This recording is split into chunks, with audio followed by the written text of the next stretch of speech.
ఇప్పుడు నీకు 10 ఏళ్ళు వచ్చాయి కాబట్టి మనం కొన్ని స్మాల్ రూల్స్ ఫాలో అవ్వాలి. ఎలాంటి రూల్స్ అమ్మా? మొదటిది, నువ్వు ఏడవడం వల్ల అన్నీ సాల్వ్ కావు. ఏదైనా ప్రాబ్లం ఉంటే క్లియర్ది చెప్పాలి, ఏడ్చి సాధించకూడదు. That is called communication. రెండవది, నీ హోంవర్క్ నువ్వే చేసుకోవాలి, వేరే వాళ్ళ మీద డిపెండ్ అవ్వకూడదు. నీకేమైనా డౌట్స్ వస్తే హెల్ప్ అడగాలి. That is independence. మూడవది, బొమ్మలతో ఆడుకున్న తర్వాత వాటిని ఎక్కడ తీసావో అక్కడే పెట్టాలి. That is being organised. నాలుగవది, బ్యాడ్ వర్డ్స్ అస్సలు వాడకూడదు. That shows respect. ఐదవది, నువ్వు తప్పు చేసినప్పుడు మనస్ఫూర్తిగా క్షమాపణ చెప్పాలి. That is responsibility. ఆరవది, తెలిసిన వాళ్ళని చూసినప్పుడు మంచిగా పలకరించాలి. That is good manners.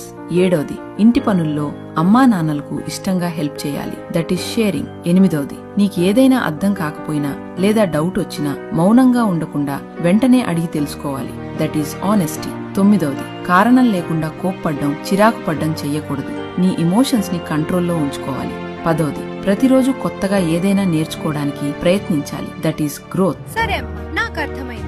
Very good.